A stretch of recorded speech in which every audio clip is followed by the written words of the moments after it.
Hi, everyone. Bobbie LaPorte here again with my weekly leadership tip for your best next move, where I help you see continuing curveballs as an opportunity.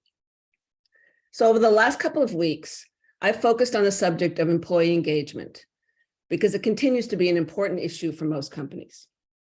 I've cited a new survey from the Conference Board where 30% of employees say their level of engagement is lower than 6 months ago, and 18% their level of effort has declined over the last 6 months.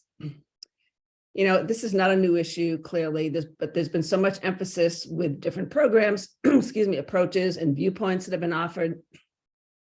So I've suggested perhaps a new way of approaching this issue based on my experience training for endurance events. And I've offered 3 points that have helped me successfully cross the finish line that I hope will be helpful for you to consider on this issue. And they are the 3 C's. So there's connection, certainty, and contribution. I've already covered connection and certainty.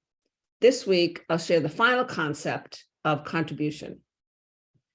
You know, I think we all understand it's a basic element of human nature to want to be validated, to feel we have value, particularly during these times when people are feeling disconnected. They're not sure how or where they fit in. And as leaders, obviously, we can always show acknowledgement and praise for good work and for value that a team member contributes. But more than that is the connection to a larger purpose.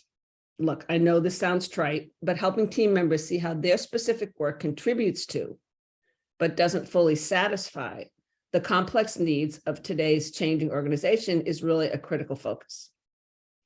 Many of the issues that leaders are being asked to solve are ones we may never have experienced before.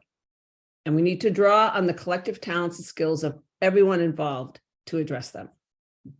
So here's my tip. Think about your team or your organization's larger purpose. So why do people join your company? And why do they come to work every day? Who is the ultimate beneficiary of the work your team does? It may be internal stakeholders or external customers.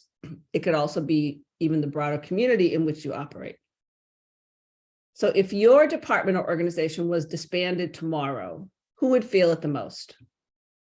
So work back from there and find simple, consistent ways to remind your team of what their personal contribution means.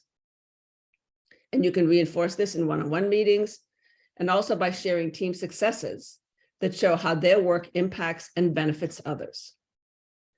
Help them literally raise their head from their day-to-day work and to be able to see the downstream benefits of what they are producing. So that's my tip for this week. And these best next move tips are going to take a break for the remainder of 2022. That probably sounds like a good idea. I wish all of you a successful close to this year, because it's been another challenging year, and also a happy holiday season. And I will see you all in the new year. All right, everyone, take care, and I will see you in 2023.